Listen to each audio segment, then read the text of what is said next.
2 months after the devastating attacks of September 11, 2001, America was still grieving. The skyline of New York had changed forever. Airports were tense. Every flight carried an unspoken fear. Every loud noise in the sky made hearts race. The country was on edge. Then, on the morning of November 12, 2001, just after 9 a.m., another nightmare unfolded. An aircraft had taken off from John F. Kennedy International Airport, climbing into a clear blue sky over New York City. It was a routine departure, nothing unusual. Families were heading home.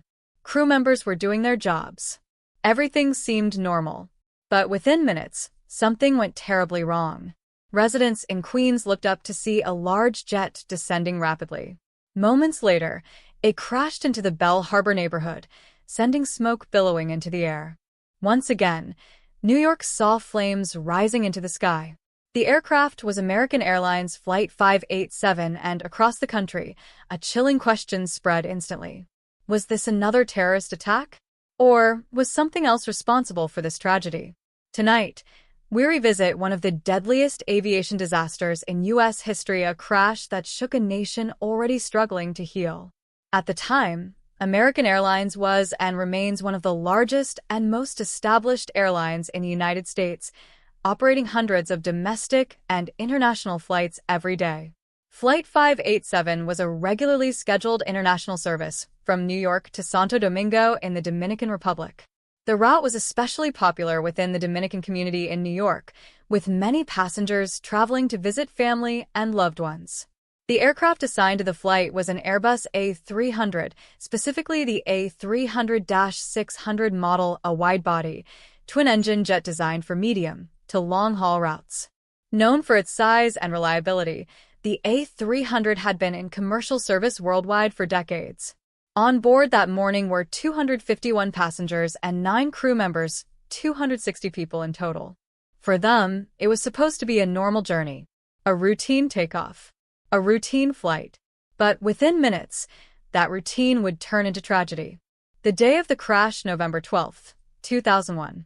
On the morning of November 12, 2001, American Airlines Flight 587 departed from John F. Kennedy International Airport at 9:14 a.m. The weather was clear and visibility was good. Just ahead of Flight 587 on the runway was a Japan Airlines Boeing 747. As with many departures from busy airports, aircraft take off in sequence, but large jets like the 747 create powerful swirling air currents behind them, known as wake turbulence. About 1 minute after takeoff, as Flight 587 climbed over Queens, it flew into that disturbed air. Inside the cockpit, the first officer responded to the turbulence with a series of rapid and forceful rudder pedal inputs stronger than what the aircraft structure was designed to handle under those conditions. The movements caused intense side-to-side stress on the aircraft's vertical stabilizer, the large tail fin that keeps the plane stable. Then, in a matter of seconds, the unthinkable happened.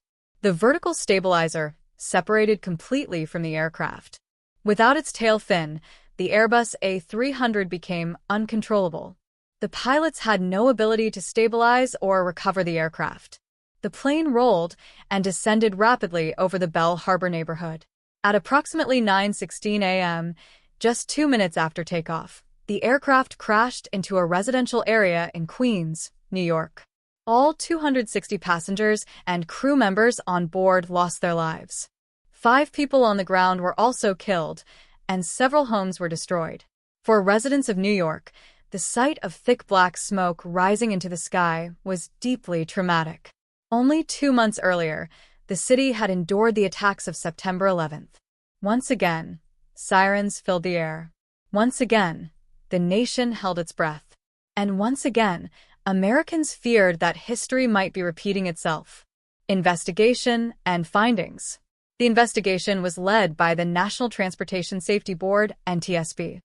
Initially, many suspected terrorism due to the timing. But after months of analysis, investigators found no evidence of a terrorist act. The official cause was determined to be excessive rudder input by the first officer, structural failure of the vertical stabilizer, training practices that may have encouraged aggressive control movements. The crash led to major changes in pilot training and aircraft handling procedures. Impact on U.S. aviation. This tragedy became the second deadliest aviation accident involving a U.S. airline at the time. It forced airlines to reevaluate pilot training methods and aircraft design limitations. Airbus and American Airlines updated their training programs to prevent similar incidents. Though painful, the lessons learned helped strengthen aviation safety in the United States. American Airlines Flight 587 remains one of the most heartbreaking aviation disasters in American history. It happened during a time of national anxiety and fear. Today, it stands as a reminder of the importance of training, safety, and constant improvement in aviation. May the victims never be forgotten.